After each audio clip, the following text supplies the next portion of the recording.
خصوصی سرمایہ کاری سہولت کونسل SIFC اور land information and management system LIMS کی جدید ٹیکنالوجی کے ذریعے بروقت مدد سے پاکستان میں کپاس کی پیداوار میں 126% اضافہ ہوا ہے۔ تفصیلات کے مطابق خصوصی سرمایہ کاری کونسل اور land information and management system فصل کے حوالے سے کپاس کے سیزن کے دوران ضروری مدد کے لیے کسانوں کے ساتھ منسلک رہے۔ Land information and management system کی جانب سے کسانوں کی بروقت رہنمائی سے یہ فائدہ ہوا کہ پاکستان میں اس بار کپاس کی بمپر فصل ہوئی۔ Land information and management system کے حکام کے مطابق کپاس کی فصل کو سفید مکھی سے بچانے کے لیے پاکستان آرمی اور محکمہ زراعت کے تعاون سے ڈرون اور ہیلی کاپٹروں کے ذریعے کیڑے مار ادویات کا سپرے کیا گیا، جس کی وجہ سے پیداوار میں اضافہ ہوا۔ خصوصی سرمایہ کاری سہولت کونسل اور land information and management system ملک میں زرعی شعبے میں انقلاب لانے کے لیے اور زراعت کو فروغ دینے کے لیے جدید زرعی ٹیکنالوجی کو بروئے کار لا رہے ہیں۔ یاد رہے SIFC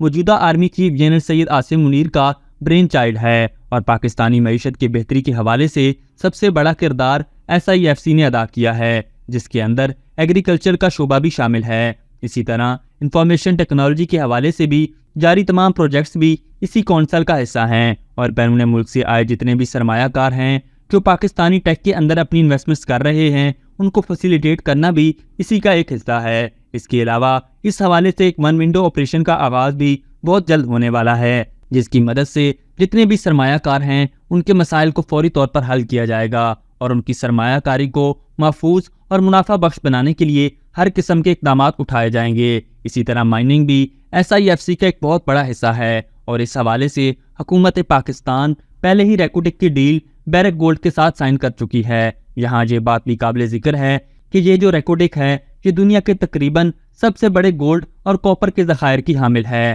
اسی طرح ڈیفنس پروڈکشن بھی SIFC پروگرام کا بہت بڑا حصہ ہے، اور پاکستان اپنے آرمامنٹس پوری دنیا کو سپلائی اور بیچ رہا ہے، جس کی صلاحیتوں کی تعریف دنیا پہلے ہی بہت زور و شور سے کر رہی ہے۔ ماہرین کا اس حوالے سے کہنا ہے کہ روپے کی قدر میں اضافہ اور پیٹرولیم مصنوعات کی قیمتوں میں حیرت انگیز کمی کے بعد عوام بھی army chief general Syed Asim Munir کی کاوشوں کو بہت سراہ رہی ہے، اور یہ سوچ رہی ہے کہ اگر SIFC اسی طرح کام کرتا رہا تو ایک دن ہر پاکستانی کی تقدیر ضرور بدل جائے گی۔ ابھی تک کے لیے صرف اتنا ہی۔ مزید دلچسپ اور تازہ ترین خبروں سے آگاہ رہنے کے لیے ہمارے چینل اسلام آباد انسائیڈر کو سبسکرائب کرنا مت بھولیے، اور اگر ہماری یہ ویڈیو آپ کو اچھی لگی ہے تو اسے لائک کر دیں اور اپنی قیمتی رائے کا اظہار نیچے دیے گئے کمنٹ سیکشن میں ضرور کریں۔